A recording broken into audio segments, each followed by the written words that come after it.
Open your mouth. Spread your legs.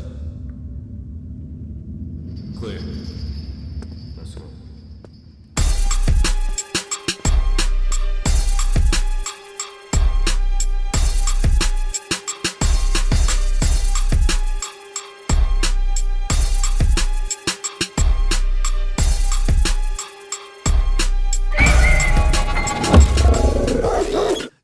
Yo, what up, yo, what it knows, your boy Pistol Pete, welcome back to Dog in the Yard.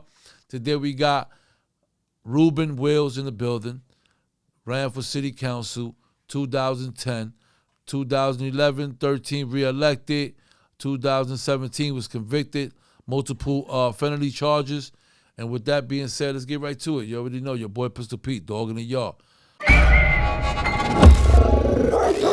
What up? You already know it's your boy Pistol Pete. Welcome back to Dog of the Yard. And we have Ruben Wills in the building. Absolutely. What's What's happening? up, brother? Happening? Pleasure having you, man. Thanks for having me. How you been, brother? I'm good. God is good. You know, just moving, just doing what we need to do to put some things together. Okay. Yeah, running for city council again, trying to regain the seat that I lost. Okay. So hopefully we be able to regain that seat. Yeah, You know. Yeah, we've been doing a lot of work. You know, we're putting a lot of work into it, a lot of work in the community since I've been back. You know, just using everything that I learned while I was away to try to, you know, make me a better person and benefit people. Mm-hmm. So tell us a little bit about yourself for those that don't know, Ruben. I mean, regards to your upbringing and onto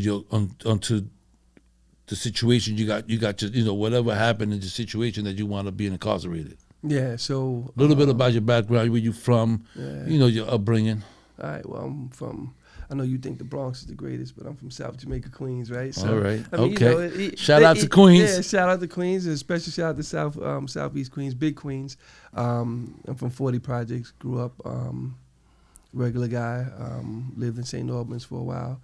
You know, moved around, did a few things, went to school, came back, got into a lot of activism, trying to fight when the hospitals was getting closed in my area. Fighting against that, just kept fighting for causes, took a natural progression. And I wound up in the city council. You know, I was mentored by Councilmember Leroy Comrie, who's now Senator Comrie, and Assemblywoman Vivian Cook. And I was privileged enough to serve in the city council from 2010 to 2017. Wow. Yeah, so we did a lot of work too, you know, especially coming from District 28, which was Jamaica, Richmond Hill, Rochdale, and Baisley and South Ozone Park. You know, we had a lot of rough neighborhoods, but we had a lot of good neighborhoods. So we merged the best of all of them. Yeah, you was able to overcome all the bullshit that we are raised with. Yeah, you know? Yeah, absolutely. And, you know, when we get into it, that flashes forward to something my cousin told me when I got incarcerated, which bugged me out. But yeah, so we'll get into that. Yeah. So, yeah, tell me a little bit about, you know, so when you started, like, what made you want to get into politics? And I didn't. I was never trying to get into politics. I was about trying to make money, period. And I had took a lot of money that I got and flipped it into a construction company. And I hired like maybe 14 guys from the neighborhood that was coming home and couldn't get jobs, right? So I said, well, we don't need nobody else. We're going to do it ourselves. We got to it. Got into a lot of construction and stuff. I met a specific person who had a lot of minority contracts, and he was then a senator. He had just become a senator. His name was Malcolm Smith. And he asked me, he said, you know, every time I see you on a boulevard, you politic, and you got a bunch of young people around you coming. So I would go home. I'm like, yeah, we done made it. You know what I'm saying? I'm going to get these contracts, because he had a lot of construction contracts. He wasn't talking to me about no contracts and nothing else. He was telling me he wanted me to be his body person and just work with him in politics. And I wasn't interested in that. I wanted to get to the bag. And God had it something different. So I went with him for a little while. He ascended to a minority leader, and then he became Democratic leader of the state Senate. There was one point in time when I was really, really, really down. I didn't know what to do. Just got married, wasn't sure of my placement in life. I knew I had a purpose, didn't know what it was. So I was praying and fasting for like 7 days. And on the 7th day, I was out with a gentleman, Councilmember Leroy Comrie, and me and him are at the Fish House on Rockaway Boulevard. And he asked me if I wanted something to eat, and I was like, nah, I'm good. I don't need nothing to eat. So he says, he said, why, you don't have any money on you? And I'm looking, I'm like, I had like $3,500, $4,500 on me. I'm like, I got more money than you. What are you talking about? I said, nah, you're not going to understand this. God, I'm fasting. I just need clarity. So he said, what makes you think I wouldn't understand spiritual matters? And I'm like, I just don't think you would. He said, whenever God tells you what to do, you tell me. We went inside, and everybody who was older than me in my hood gave this guy a lot of respect. So I'm looking at him like, I thought he was just some corny elected official, right? Some corny politician. He wasn't. So, I mean, he wasn't in the street or shaking nothing, but, you know, they respected him. You had respect. Got in the car, and God told me, you're going to do what he do. And I said, God just told me I'm going to do what you do. Didn't even know what he did, though. Keep it on, I did not know what he did. And he said, all right, good, we're going to start working on it. That had to be maybe like a Friday or Saturday. How old Tuesday. you was? Wow. What year? I could tell you I was 32. Yeah, I was 32 when it happened. And he said, all right, so the next 2 days we started, and I was with him every day for like 4 or 5 years, every single day. No pay. I was just with him. And it wasn't like he didn't want to pay me. I was just like, I don't need it. I had my construction company money. I had money saved up from other stuff. I was good. Just did the parallel track, and from there it was on. You know, I just kept moving and started running campaigns and doing this and doing that, and God led me to that. Wow. Yeah, so it's an incredible journey. You know, It was an incredible journey. Yeah, Yeah, it was a incredible process. It's a process, and I know you understand process. Yes. Yeah. It took a little minute, but you was there. Yeah, I was there, and I didn't even realize I was getting there. Wow. I wasn't going in for that. So you finally got in. Yeah, we ran in 2009 for city council. There was my predecessor, Thomas White Jr., and we ran in 2009, lost, forged a great relationship with him, and then in 2010, unfortunately, he passed away from cancer. And when he passed away from cancer, they came back and told me, like, listen, we want you to run. Now, these are the same people that was against me wanting me to run this time. So we ran and we won. We got elected, and I got sworn in November 2010. Wow. Yeah, so it was incredible. And that's when, remember that big blizzard happened and the whole city was shut down? What year was this? This was 2010. Remember it was so bad that the sanitation trucks couldn't even get through the city? So that's when I got elected. So then we jumping right to it. People was having heart attacks in the ambulances because they couldn't walk through the snow. So we had to manage the district through that, and we just kept it moving from there. So what was it when you finally, you finally was elected? Like, how was it? I mean, what was the feeling? Like, it was a long process. I mean, yeah, but you know what it is? It was surreal, right? I didn't even realize I was elected. I knew I was elected, but to me it was like still like a dream. It was real hazy because that wasn't the path I had put myself on. So when it happened, like, I was crazy excited, but it was shocking. Yeah, it was shocking. It was bittersweet because they went and got Nicole Bell, Sean's fiance, to run against me. That's how much they hated me. Like, they did not want me in office. Wow. And it's crazy. They went and opened up a campaign office right up the block from me. And during the night of the election, they had 9 news vans outside her campaign because they knew she won.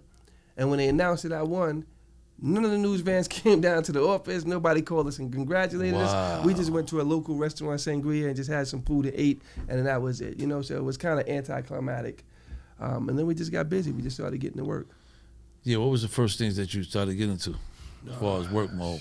Everything. As soon as I got sworn in, I got sworn in November. The storm hit. So we had to deal with the blizzard, get everybody out of that. Then we had to get the offices up and running. And then all the bullshit started. Can I say bullshit? I can say bullshit. Yes, you can. All the bullshit started. Like the Manhattan DA came to me and wanted me to wrap up into something that I ain't have nothing to do with. And because I told him, no, I'm not dealing with it.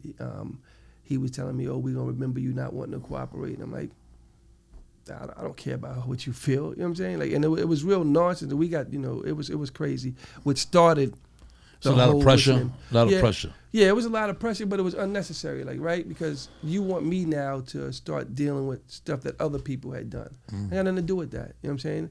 So I told him, listen, I'm from 40 Project, so if I'm here for a day or a year, I'm good. We made it, right? So this is the first time we made it. So think it was like a month later or 2 months later, they started coming after me for some minor stuff that I had got an ACD on 10 years prior. You know what I'm saying? All because I told them to kick rocks. So they started doing that, and then, you know, I had 2 more elections back to back, and they tried to get me. Well, what was it they was trying to do, though? They want, so since I didn't want to deal with them on that, they found a case that I had 10 years old where I owned a contracting company. Remember I told you I had the construction company? So when I had the construction company, the dude didn't want to pay me down in Tribeca. So I'm like, you're going to pay me my money.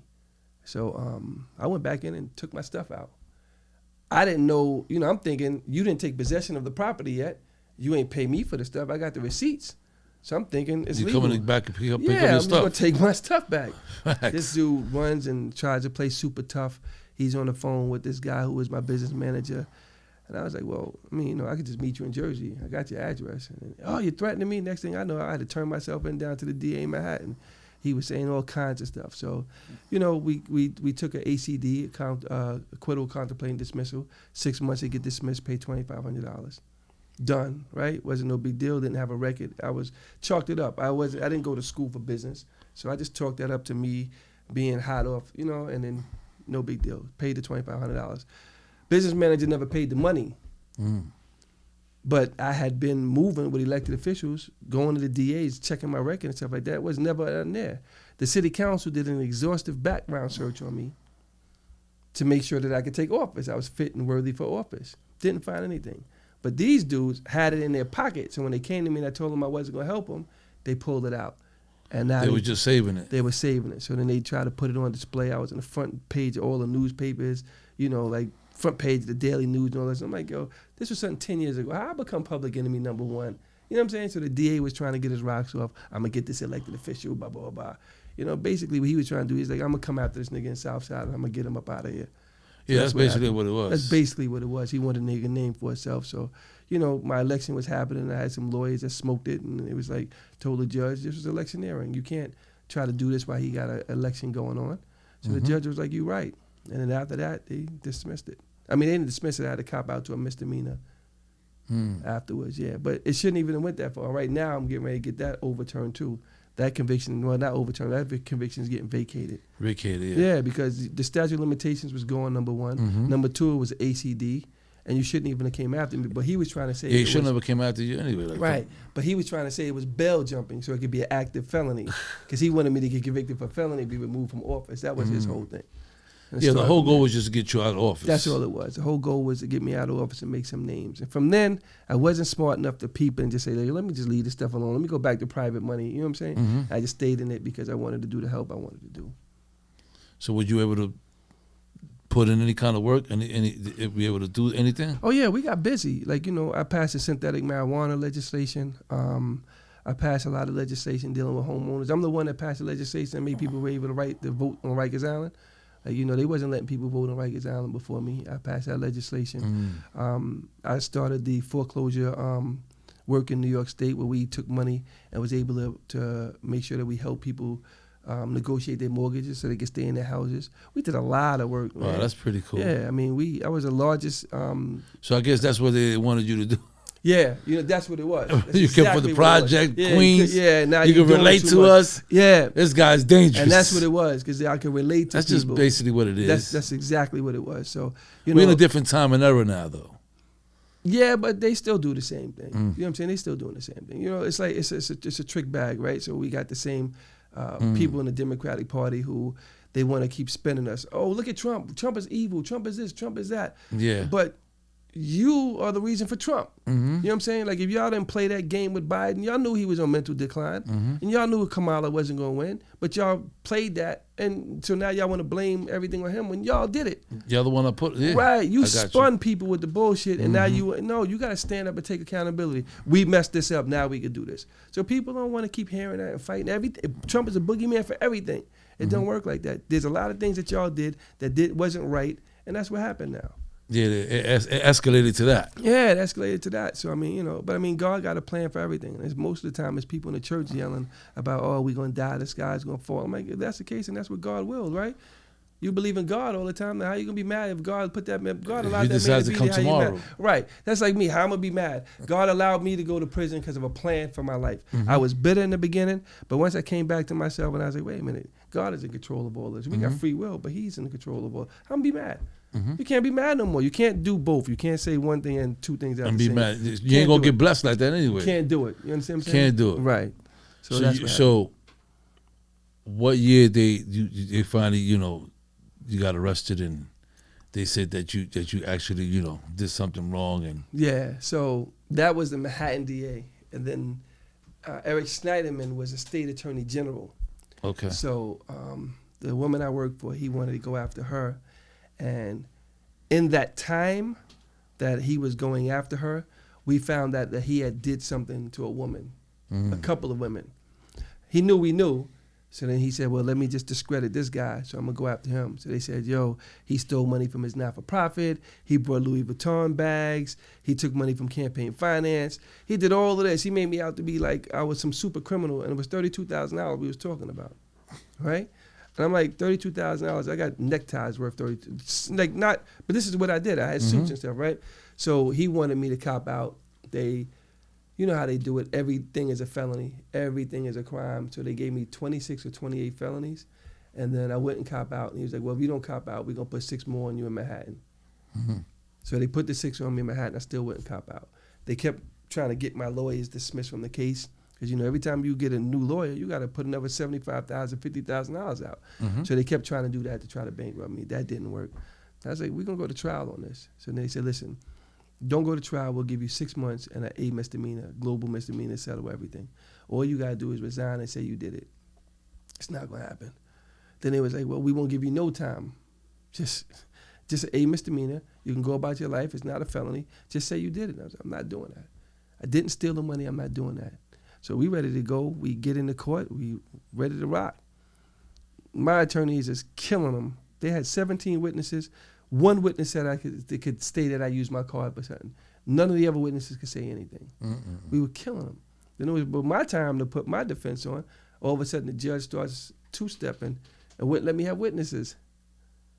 I'm like, what do you mean I can't have witnesses? What? He said, no, you can't have these witnesses. And he made up all these excuses. And my attorney kept jumping up like, this is an appealable. Like, why would you do this? This is going to win on appeal. And he's like, well, you have it for appeal. Like, basically, I know it can be appealed, but we're going to get a conviction out this dude. Yeah, we just trying to get him a conviction, and then we worried about that later on. And that's exactly. And just to get you out of office anyway. Exactly what it was. They just had to have this conviction. And it happened to be going right around my election. That's what I'm saying. You understand what I'm saying? So all of that played into play. So they got the conviction, remanded me. They gave me. He wanted to give me 2 to 6 consecutive. He wanted to give me 3 2 to 6s consecutive. And I'm like, shit. I'm still thinking like, this is $32,000 we talking about, right? Yeah, what the fuck? Yeah, who go to prison for $32,000, right? But like my brother Bar said, it was because I was an elected official, he had to make a real statement. But a statement like that's too much of a statement, right? So their thing was it's a little bit harsh. Yeah, it's a lot harsh, right? It's a lot harsh. So and this ain't Fed, like this. Right? It's $32,000, and it's not Fed time. It's not either. even federal time. Nah, they wasn't giving me a camp neither. They put me upstate. You know what I'm saying? So, we did that. I got convicted. They sent me to Rikers. What was your state of mind at that point? What you was going through? Like, here you go, standing up for your people, trying to do the right thing. You know in your mind that you ain't never stole nothing, you ain't never robbed nothing, you ain't never did shit illegal. What was going through your mind? Now here you go, you going to Rikers Island, going over the bridge. You know what? There was a bunch of stuff going through my mind. I already had Bush, like Derek Hamilton, his man Rennie, but I had Bush and Shabaka Shakur and them. They actually came to me when they had come home. Just happened to come into me from people from Brooklyn, telling them that I'm gonna work with them. So they was already there, and they was like, "Yo, they railroading you." Like they were standing up doing interviews with the Post and everybody, but they wouldn't run their interviews. Right? They were saying, yo, they railroading you, this is gonna happen, blah, blah, blah. So I was kind of prepared for it, right? And I'm coming from South Side, so I'm like, this is an everyday occurrence for us. But what I couldn't grasp was the fact that you were really going to try to send me to prison for it, right? I was like, all right, if I get the conviction, I get an appeal, I'll beat the conviction. But they really sent me to prison. That's what I'm saying. Yeah. Like, you wouldn't even think that you would go to prison for that. Nah. So Go to Rikers Island and go through all that. You Like, understand, yeah, you understand what I'm saying? So I'm like, yeah, I mean, you could catch a bullet, right? The heck, 8 months on an she island. was or something Pistol like Pete? that. Yeah, you know what I'm saying? Like, I wasn't terrorizing. they looking at you like you Pistol Pete or I wasn't- something. Yeah, exactly, right? The fuck? So I'm like, and I don't even Nah, look that's like that fucked dude. up, man. This damn Pistol Pete dude, I'm ruined it for everybody, right? So, yeah, but it's just really fucked up. yeah, it was. So, you know, prior to that, I had a bunch of surgeries.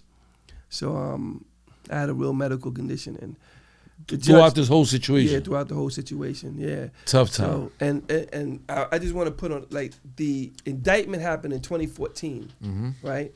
April of 2014. I just want to put that out there for a reason.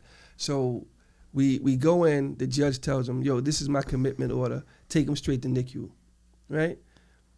They take me to the island, and when I came in, you know, when they coming through the first processing thing, I'm the first person off the dudes in the cages was the first person off the bus, and I'm off the bus, right? They start erecting these screens, these mobile walls, right? Now I'm seeing, you know, the island. I'm seeing the NICU building like 300 feet away, 600 feet away. So I'm like, why y'all doing all of this? Oh, you got to go in there. I'm like, what's all this for? So the COs, a lot of them live in my hood, right? And a lot of them I done work with. They're like, Ruben, don't worry about it. We'll take care of you. I said, what are you taking care of me for? No. When the CO, the deputy warden, she comes out, flipping out. I'm like, yo, what's wrong with you, lady? Like, you don't know who I am? Like, why are you bugging out like this, right? She's, oh, you got it, blah, blah, blah. I said, yo, I could walk to the NICU building, right? What are y'all doing? You had me on the bus already with everybody. It wasn't like I'm not in protective custody. Why are you wilding like this? Yeah. They put me in a van, and they had me shackled up with no seatbelt. And they took me to the Bronx, to the boat. And when they took me, I'm going across that bridge, and I'm saying, why am I going across the Payne Bridge? I'm like, you know, the NICU is right there. Yeah, right here. Why are you why are you talking about you processing me over there? That van, it was bad, and I woke up. Like it was throwing me around and stuff, and I was unconscious. And they woke me up, and I was on the floor of the van, and they kept like shaking me to wake me up, and cause I'm like, what's going on? I'm mad foggy, and they was like, yo, Wills, you gotta get up, and I was like, all right, cool. I'm like, I said, yo, y'all didn't hear me? Like, what was that? That's crazy. And they said, all right, just get up so we can take you inside. I was like, yeah, man, because it's getting late. I got to get through it. Let's just get it done. So I get up, and you know the benches in the vans, I like to go to grab and jump up on the bench. And when I stood up on the bench, I just felt like this pain shot through my body. And I was like, just give me a minute. So now they yelling on their radios, oh, fuck, they bugging out. And I said, just give me a minute, man. It's all right. And I tried to do it again like 10 minutes later. I couldn't walk. Like every time I would extend my legs, I just would fall back down. These dudes had to go get a gurney and bring me into the boat. And when you get on the boat, you know there's those first 2 cells here, and there's the long cells. So they had me up in the cell. And they couldn't find my medication because of my profile. You know, they couldn't find my records because they had to be kept secret. The doctor didn't have no medication. Sergeant came in and was like, he wasn't supposed to be here. He was supposed to be at NICU. I'm signing the thing to get him out of here right away. I'm saying, all right. So, and at this time it's crazy, right? Because I still got money on me. I got the warm-up suit on me. You know, they ain't processed me yet. I had my cash so I could put it in the books. So I think I had like $3,500 on me, $3,200 on me. The doctor gave me Tylenol 3. It had codeine in it or something like that, but it got me sick. So I was sitting there sick all night. And I woke up in the morning, you know, the CO woke me up, and she was nasty. They took me out to the van again in a wheelchair. They processed me. They was like, yo, let's get everything you need. I said, yo, make sure my money goes on my books, blah, blah, blah, blah. Took me back to the van outside. I'm like, this ain't a good idea. Like, I told you it wasn't a good idea the first time. Like, why are you putting me back in this van? She was like, yo, we ain't got no choice. We got to take you. And they took me to Old Boy. But I'm like, how am I get to, like, yo, you brought me out here. I couldn't walk. How you going to put me back in the same thing that started it? So they laid me on the floor. They took me to Old Boy and they gave me some crutches and it took me like 20 minutes to walk across to the block. And you was going through it. Yeah, I mean, it wasn't. I found out later, dudes go through a lot worse. Yeah. You know what I'm saying? Yeah, but you put, and per se, like, you particularly, like, you never seen your life go through that. Like, this is not what you signed up for. Nah, you know what? In the you know what I mean? Some people sign, you sign up for it. We out here doing crimes. Right, we out here shooting. Right. Doing robberies. Right. We out here doing bad stuff. Right. You wasn't doing that. Right. Up until I was 16, I thought I was going to go that route. But then after that, I was like, I'm good. You know what I'm saying? I found a route. I'm doing this. I'm finishing school. I'm doing my construction company, So I would never have thought that I would have ended up there, especially if it was going to be for something that I did. You know what I'm saying? Mm-hmm. But, coming from where we come from, everybody go through stuff. But this was like a shock to the system. Yeah, it's a shock not only to the system, to the community. You know what I'm saying? Because those people that look at you as this is the only hope we have. We finally got the hope that you feel me? It's like, and all of a sudden you gone, it's like, shit. And it's crazy because I didn't see that part. Like you just identified it. I didn't see that part until the last 2 years. Like I've been jumping in Ubers and I'm going places and the Uber drivers are recognizing me. And they're like, yo, aren't you the councilman? And I was like, not no more. And they was like, no, we know what happened to you. And it was like, when we was young guys, we always saw you moving around and stuff. And like, we was proud of you. Like, we really wanted to be with you. We wanted to meet you. I remember some of my friends were talking about they just wanted to shake your hand and take pictures. And I'm like, well, nobody acted, the community was with me, but I didn't feel that. At that point. At that point, we were just working, you know what I'm saying?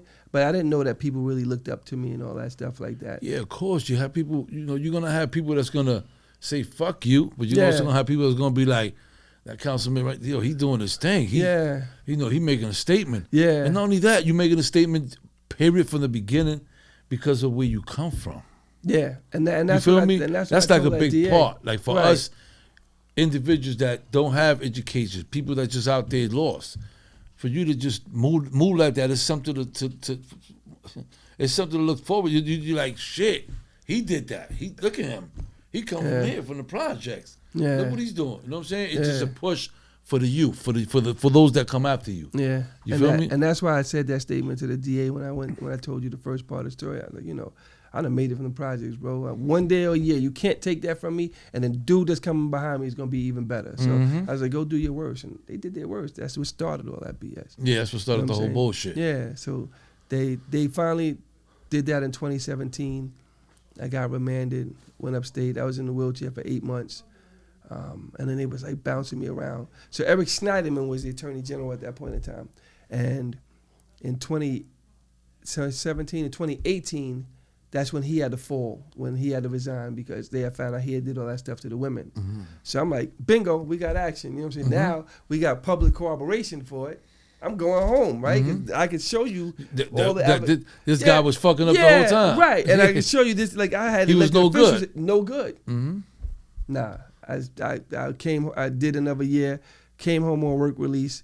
I was reunite with my family, my daughter. When all this started, remember I was 2 years prior to that, I was in the hospital a lot. So my daughter was like, she was a baby. She was complicated for you, man. You was not only in jail, but you wasn't even yourself. Yeah.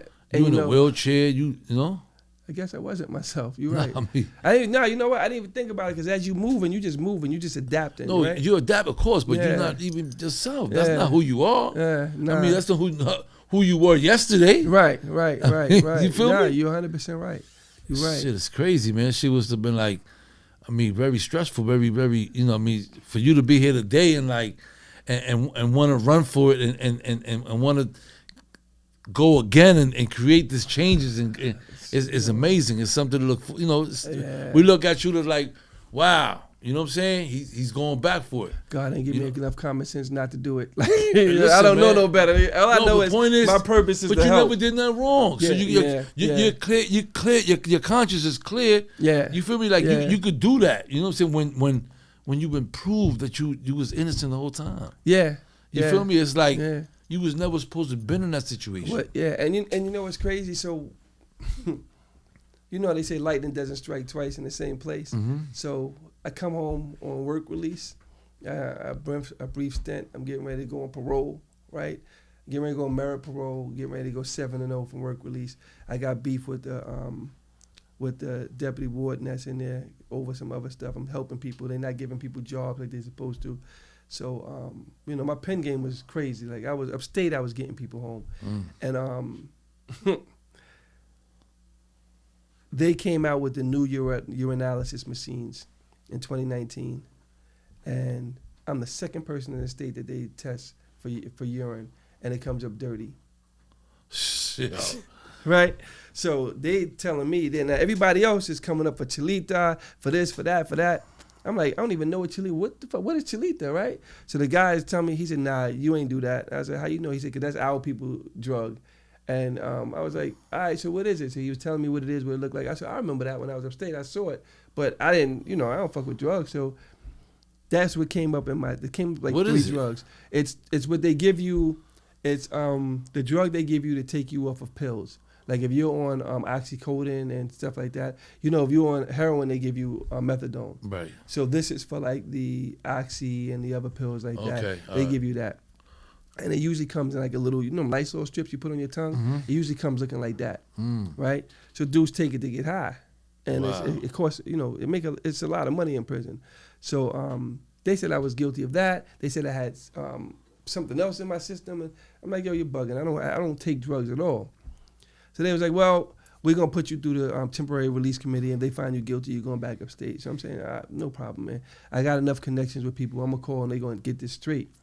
It usually took them 60 days to send somebody upstate. Them people have me in Sing Sing in like 15, 14 days. They had me up in Sing Sing. I'm sitting there like, how the fuck I get to Sing Sing? You know what I'm saying? So, but, I get in there. I don't know if you know Kwame. He used to be Latin King, one of the kings. So Kwame was on my tier. So me and Kwame was talking, and I'm sitting there one day on a cell bed, and Kwame walked by, and he started talking to me. I was like, no disrespect, man. I don't want to hear none of that. He's like, nah, I want to tell you some scriptures. I was like, I'm good with the scriptures, bro. I was raised in church. I don't want to hear none of that. Because I'm like, this is my second time. I didn't do it. I'm up here again. So I'm like, okay, so now I just got to become a monster, because evidently I'm supposed to be here for a reason, right? So Kwame said, well, I'm going to pull up. He pulled his chair up in front of my cell and just starts reading scriptures to me. And one scripture hit me. And I was like, wow. And he said, when you do what you have to do, he said, just remember the people here. Now, we was in Sing Sing. He was like, we need more. He said, I'm trying to get into an education program. I can't get into it because of the space. And I'm trying to do this, and I'm trying to go home, and I'm trying to do this. And I was like, all right, cool. And it reminded me, because when I first got to Marcy, the shirts came outside, and I'm in a wheelchair. They got me in the back of the draft room by the picnic table, and they came outside, and they was like, yo, we know who you are. And I'm like, I'm sure you do. You read my folder, right? And they said, we glad you're here. So I was like, fuck, like, what kind of racist is? They was like, nah, we don't mean it like that. They was like, but you have a profile, and when you go home, you'll be able to fix what goes on in here. He said, we don't like to do what we have to do in this prison or in the other prison, but we need somebody to fix it. Wow. And they said, you're going to be the one that can go home and fix it, right? And I was like, don't nobody want to hear from me? I'm like, I just, he said, you're going to be the one. Marcy is where they killed Mr. Brooks. You know what I'm saying? So I was like, I have to actually get something done now. And I'm just remembering the story about Kwame, because he told me that. And then when I got to Wallkill, because, once we in Sing Sing, it's different, right? You're in the max, you got a prison, you got your cell. In the dorms, everything is wide open. You don't know if something's going to pop. So the cells, to me, was more, I like the cells better. More So privacy and shit. yeah, you know what I'm saying? You just put the sheet up on the bar, whatever. Yeah. So I'm like, all right, well, I'm gonna do this. I'm just whatever they're gonna do. But I wasn't under the understanding that when you failed out of a program, 85% of the time they snatch your date and you gotta go to another board like 2 years later. So I didn't think they're gonna try to hit me for 4 years, right? I'm thinking I'm gonna do this a couple of months. I'm gonna go home anyway. Yeah. So my people was like, oh no, you can't be in Sing Sing. You're crazy. I look up one day, they transfer me to Wallkill. Right, so I get to Wallkill, and when I get to Wallkill, Kwame pulled up. He was there. So me and him, I think it was Wallkill, me and him was kicking it. Then I'm in Wallkill, and a lot of people that came up from Lincoln was getting hit with the drug testing. So me and a dude named Mel Branch, shout out to Mel Branch. If you're there, please get in touch with me, man. Mel Branch and a few other people pulled up to me, and they was like, yo, what you gonna do? 'Cause we know you don't use drugs, and we don't use drugs. I said, I'm not copping out. Because they was like, listen, just cop out, and you can go home. We'll just, you just go home. You have to take the KSAP program, but you're gonna go home. We're gonna keep you in here on restriction for a month and you'll go home. I said, I'm not copping out to this. I ain't cop out to the first thing. So that's when they sent me upstate. They spun me up there. And they spun like 12 of us up. So a few of the dudes came up, True and them, some dudes from Brooklyn, and I got them home. I was writing their appeals and stuff like that. And I couldn't get myself home. Wow. Yeah, one of the dudes came over to me. One of the Bloods that was up in Marcy with me that actually helped me get out the wheelchair was there. And he was like, yo, how does shit keep happening to you? He said, how you feel you writing and getting these dudes home and you can't get yourself home? Shit crazy as Yo, hell. I went What kind of conspiracy is this? Right? I went right into the cell. I was depressed for like 3 days. Fuck yeah. I sat in there and read Takashi Coates' book. And I just sat there for like 3 days. I couldn't, I just couldn't do it. You was bitter? Yeah, man. I was back to being better again. You know what I'm Yeah. saying? They was, bringing the food to me. We had our own whip, like this, a cooking facility. So, they was bringing me my food and stuff. But I was like, I didn't understand. Then I got sick. I was like, yo, what is going on, man? Like, God, what is happening? Yo, I swear to you, at one point in time, man, you ever seen that Chris Rock special? When he said I drove through Harlem and I had my car and the cops came over to me so much and they was like, you stole this car. And he said, no, this is my car. And he said, the cop was so persistent. I was like, damn, did I steal this shit? Yeah, you stole almost. Yeah, right? I was feeling, That's I was so like. crazy, man. Yeah. That shit happened to me, man. Did I it? got pulled over in Yonkers not so long ago. And they pulled me over. It was like, he came over to the car. He said, do you know how much mileage your car has? Where'd you get this car from? I'm like, huh? What? What kind The of girl that was with me, she was like, excuse me? She got involved. She was like, what, you just asked him? Yeah. I was like, I got this, because I don't want it to turn into something else. Turn right? into something else. Yeah. So I was like, what? He was like, no, I'm just, because this demolishes, what's that numbers up there? And I'm like, sir, you stopped me for what you stopped me for? How you even know what my mouth? That's like, crazy. What are you stopping me for Yeah. anyway? Oh, your tint windows. So let's just deal with the tint windows. Right. Like, this is my car. You asked me for my driver's license. Nah, it was Registration. weird. And then he just came back. Well, actually, what calmed things down was I got a bunch of PBA cards, badges, and all kinds. Right. So I said, this is the time to pull this out, I guess. Look, buddy, I have tons of cops and DAs and all everybody here. You know what I'm saying? He was like, all right. He left. He came back. He was like, no, go ahead, man. Nice car. And this. Then I was like, that's what it was. Yeah. I was like, what the fuck? In Yonkers, though. And I love Yonkers. I was like, that's one of those places that I like. I'm like, caught that one though. Yeah, I was like, shit. And I was like, all right, cool. And I just left and all that. But it was weird. Yeah, you caught that one. He probably saw you through the front windshield. Was like, yo, he looked like the dude that took my girlfriend. Yeah, something. I don't know what the fuck. Yeah, it could be anything. He just with was like, he was on it. And thank God that, it turned out okay. He came back. But it was just weird, him asking me different shit. Yeah, where you get that from? Count? How much mileage I have? What year is it? Yeah. What? Did you got the papers? I don't know. He was busy watching the dash, and when it says it says like 888. So he was like, how much mileage this car has? Like, since you have it, how long you been having it? I was like, yo, what the fuck? What is he talking about? Yeah, that's bizarre. It was crazy, but thank God, it was all good. I gave him the PBA cards, and he came back. He was like, whatever. now everybody watch this podcast. They're gonna be like, yo, how we get PBA cards? Everybody gonna want a card now, right? Yeah, right. You can believe that. Yeah, man, because they helps you out a lot. So you was better, man. Beyond. You was going through a lot. It was a dark moment for you. Yeah, it was a long. This was popping off from almost immediately from when I was in office. 2014, it really jumped off with the indictment and stuff. Like this dude rolled me out. I was indicted. I was on every newscaster's lips. It was crazy, right? And I'm like, did I catch like 8 bodies? Like, where did all this come from? So we kept progressing through it, and when I finally got to Wallkill, and I'm working with stuff, I'm on the phone. We got a legal call, and I step out, and the depth for security was there, and he said, "Hey, Wills, you don't want to go home, do you?"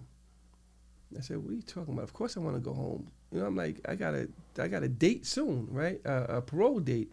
He said, "Nah, you must not want to go home, because if you want to go home, you would mind your business." I said, "Mind my business?" I'm like, not to be disrespectful, but whose business am I getting in, right? Is there something going on I don't know about? And he was like, "Yeah, because you keep helping everybody." I said, "Well, I mean, it's the math, right? If you hold me, I'm one person. But if I get 10 people home, if 4 of them do the right thing, 4 people can reach more than I can reach, so fuck it, the math is the math." That's right. So he was like, "Well, if you want to go home, because they're not going to let you go. That's exactly what he said. They're not going to let you go one day sooner than what they have to. So I said, wait a minute. Do you mean I'm going to do this full 6 months? Or you mean they're going to hit me for the full 6 years? Because now I'm the math, got to start mathing with that too, right? Mm-hmm. And he was like, it is what it is. And sure enough, they was trying to deny me the program because 85% of the people, they blow their date. They was trying to deny me saying that they wouldn't. When I went to parole, they didn't even tell the parole people I had an appeal in for what was going on. Mm-hmm. But my appeal is what actually shut everything down with the urinalysis machines and stuff. Mm-hmm. When the Inspector General did her report, I think 2021, it was because of my emails and stuff going back and forth that they realized something was wrong with these machines. Mm-hmm. You know what I'm saying? And they still haven't reversed me. Everybody else in the state that got caught up because of this, the urinalysis machines, they reversed all their stuff. My stuff is still as an active, what's the name, on the So file. you came home and you still waiting? Came home still, yeah, it was crazy. How long you been home? I came home in 21, so 4 years. Okay. Yeah, 3.5 years I've been home. And you still waiting? Oh, shit, I'm still waiting for the lawsuit. I'm sorry, 2019, I'm sorry. The lawsuit is still pending just for the Rikers Island, for me being in a wheelchair for 8 months, for them putting me in a wheelchair. That was started in 17, because you got 90 days. They usually wait till you come home. I got the dep, you do the little mini deposition. Mm-hmm. We did the mini deposition in Christmas of 2020. We didn't even get discovery yet. You know what I'm saying? So the wrongful conviction and the urinalysis, that's not even popping yet. We got the lawsuits in, but they not moving. I done came home and got legislation passed. Like, I'm the one that did the restoration of a vote. So now anybody, as soon as you come out of prison, you got the right to vote, right? And please make sure y'all go out and vote. Like, you come home and you think it don't matter. Soon as you leave, soon as you walk out your facility, you have the right to register to vote. You ain't got to wait for a parole officer, nothing. We did that. You know what I'm saying? So I don't understand how I got legislation passed before a lawsuit to be able to come and make me whole happens. But that's part of the process. They don't want you to have it. Even with the conviction, they're just making it hard. Yeah, you know what I'm saying. And they hate to prove to prove the fact that you was innocent. You never did shit. Exactly. And I got a unanimous reversal from the second. You know what I'm saying? I got a unanimous reversal. And people were still saying, the political people, when I was getting ready to do my first comeback, were still saying he wasn't innocent. It was technical. I'm like, the fuck you mean technical? It's a constitutional violation. How you not gonna let me have my witnesses? Like, how do you tell a judge you can't have witnesses? That's like telling somebody we're gonna have a baking competition and everybody we want to see who makes the best cake, but we're not gonna give you 4 ingredients. What the fuck? It's not gonna happen. It's not gonna happen. It's crazy. So I said, all right, well, let's go back to trial then, because I want an exoneration. Let's go back to trial. Absolutely. And the AG called up. Because remember, he got shut down. So then Tish James became the AG, and the AG, we had to go to the judge. The judge was like, yo, y'all got 3 months left to make a decision on what y'all want to do. So, the court dubbed them. The court was like, we're not letting you come back for this. You want to go take him to trial, take him to trial. But I said, I don't want this open over my head. Let's go to trial. And the day we were supposed to make the decision, they called my attorney and was like, nah, will he take a misdemeanor? I was like, I'm not taking nothing. You ain't going to justify. What the fuck? So I know I don't even do like her, but I was just mad. I was like, what do you mean take a misdemeanor so you could justify locking me up? Fuck no. Yeah, I was like, if I would have took the misdemeanor in the beginning, so they could throw that in your face the whole time. Right. So I'm like, oh, yes, the misdemeanor. How you going to be counsel again? He got a misdemeanor. You got to counsel. You understand what I'm saying? Yeah, shit's whack I was as like, fuck. nah, we going back to trial. I got a little money left over. We still going to go back to trial. And they didn't want to go back to trial. They was like, forget it, we're going to dismiss it. Nah, they're not going to do that. Nah, they didn't do it. And then they made some bullshit up. They said, oh, well, the case is old and blah, blah, blah. I'm like, the case is 3 years old. How the case old? Y'all take people. Look at Andre Brown. They trying to take Andre Brown back. Just come on already with the nonsense, right? Leave people alone. So then I got my dismissal. I was exonerated. And it's crazy. That's why I brought up the April 2014 day, because I got the dismissal April 2021. Ooh, 7 years to the day. We love it. That's right. Yeah, So now you up and ready. What you been doing? Now I'm up and running. Well, I've been doing a lot of criminal justice work, consulting work. I've been doing the Clean Slate. So we was the first ones in the state to do the Clean Slate, my not-for-profit, Policy Inc. So we got a bunch of people's records sealed. We've done 2 of those already. We're going to do a few more of those. What, like ex-convicts? Yeah. So I'm about to get my shit sealed. Yeah, I don't know, man. I don't know if you could do like that. Man, I'm a nice guy, man. Yeah, you're a nice guy now. I'm been a nice guy. He's a nice guy. He just got pushed, right? But no, they Really? if it's 7 or 8 years old for a felony and 3 years for a misdemeanor, 3 or 4 years for a misdemeanor, you can you get it sealed. Shit, my Yeah. shit's 20 years. Well, then put in for some of them. That's But it's crazy. a state, not federal. I know you Okay. did both, right? Yeah. Yeah, so it's state, but I mean, you get the state up off of you. Yeah. Because a lot of dudes are not, a lot of dudes haven't moved with opportunity like you did that made their own lane. You know, so they're stuck in taking crummy jobs that they can't really pay their rent and take care of their kids and stuff with, because of a record. They can't get the right housing and all the other stuff. So this helps you do all of that. It's it's easier, man, because Yeah. life is tough coming out of jail and having all that behind you. Yeah, You yeah. know, you try to get an apartment, W. I'd be like, I gotta go through hell. Yeah. I was trying to get this apartment in Jersey. I paid so much money Yeah. to get in that crazy, bitch. I'm right? like, shit. And then you got to maintain Just 'cause it, of too. that. Just because of that. Yeah. And this just sucks, man. Yeah. So, you know, I've been working with people like Rennie and Derek Hamilton, Shabaka. It's a lot of people we've been working with trying to get people home. Like my brother Bar, his man is Stephen Lopez. So he was, it was Central Park 8, it wasn't 5. So Right. 3 of these dudes had copped out because their lawyers told them at that point in time, they're going to put your lights out. They cop out. And They got gave it to scared. them. They was Yeah, kids. They was kids. So they copped out. Mm-hmm. So when they came home and the 5 got celebrated and everybody made the movies about them and paid them, nobody took care of the 3. You know what I'm saying? So he did it for my own good, but at that point I was like, bro, leave me alone. I don't want to hear none of this. You know what I'm saying? So, but he brought him to me. He said, yo, you got to get back to your work. That's going to be the healing. So we got him exonerated. You know what I'm saying? And then, so we did that. And we've been doing all this with no money, no nothing, just on the strength of love for the people. But I don't think if I didn't go through what I went through, I wouldn't be in that segment. I wouldn't be able to understand that. I think this time around, man, I think you'll be more powerful, more effective in anything you do. Yeah, I'm saying I got people I can call on that. I can That's pull what up I'm the phone. saying. I can be Like, like, yo, I'm calling Pistol Pete. What's That's going on? right. We You know what there. I'm saying? Where Yeah, you know what I'm need me saying? at? Yeah, I need a bunch of TS hats right here. You know Let's what I'm go. saying? Let's go. But that's what your attitude and how you going about it is inspiring. You know what I'm saying? I like that. I like the fact that you never gave up.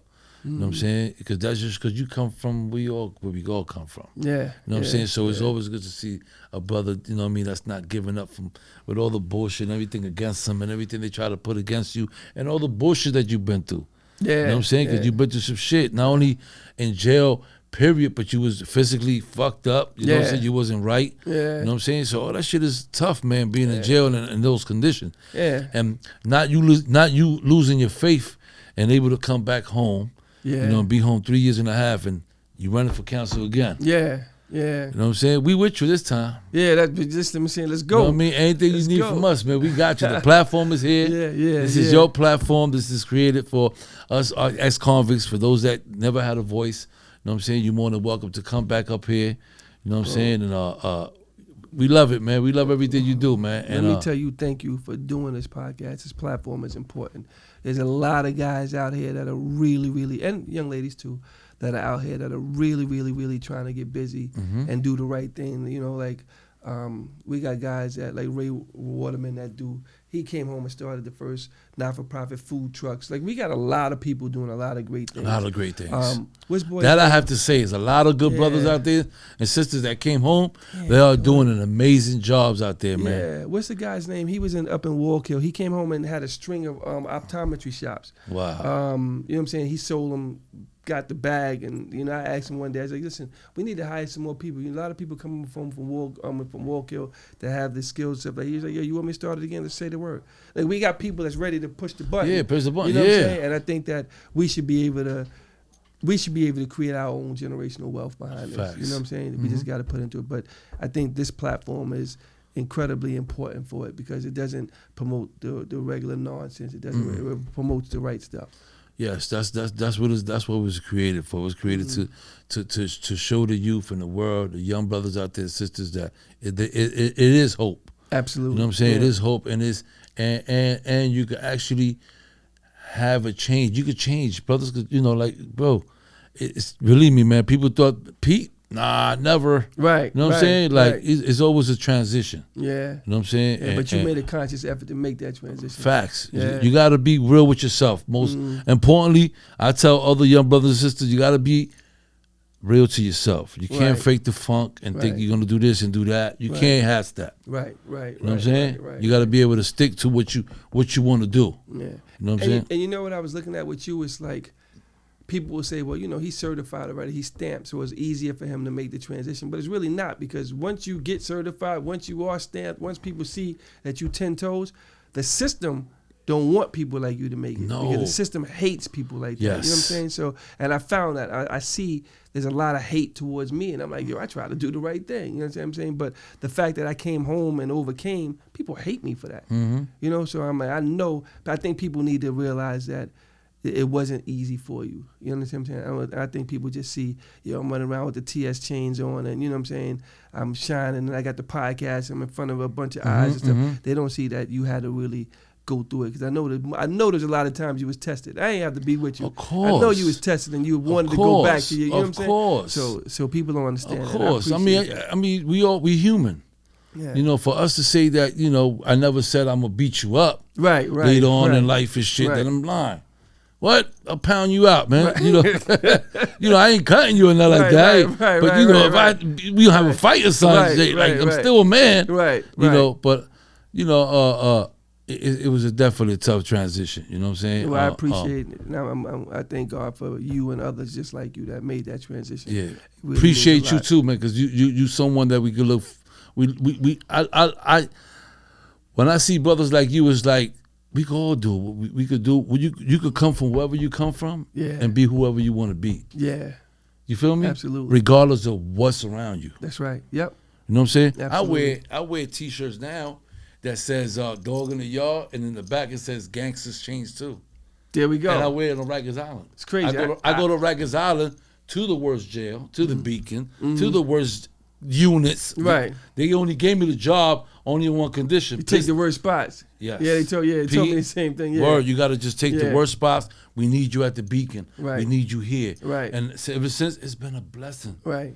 Because I love to go there and inspire the brothers. Right. And they all look at me, they be like, oh, that's, as soon as I get to oh shit, that's, and then they see the shirt in the back, it says Gangsters Change. Yes. Yeah. Gangsters Change. I guess I ain't gonna never have a shirt in the back, 'cause I ain't get nothing when I came. I thought I was gonna get Oh, a no, shirt. we gonna make CK sure we slipping. get you one. Like, what's popping, Yeah, man? Like, yeah. you I know, gotta like, get you. yeah, I gotta get a We gotta shirt. get you I had one. mugs. I got you. I go to We New York gonna make One, they sure- give me mugs, right? We gonna make sure that when you get get reelected, Yeah.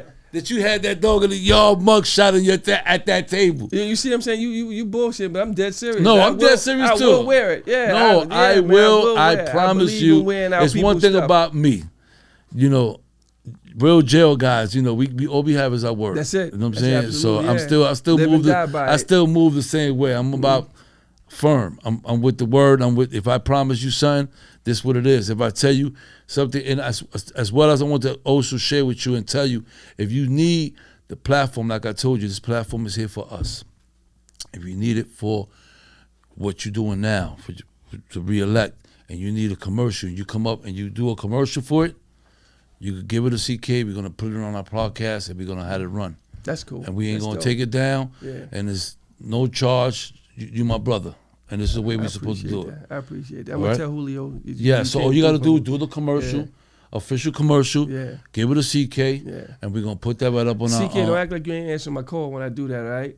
You sure? I ain't calling for the T-shirt. I want the T-shirt too, though. But you already know. I Yo, appreciate you, man. man, it was a Appreciate pleasure your having you, journey. man. Thank you for You know bringing what I'm me saying? up, man. Absolutely. You already know. With that being said, it's your boy Pistol Pete, Dog in the Yard.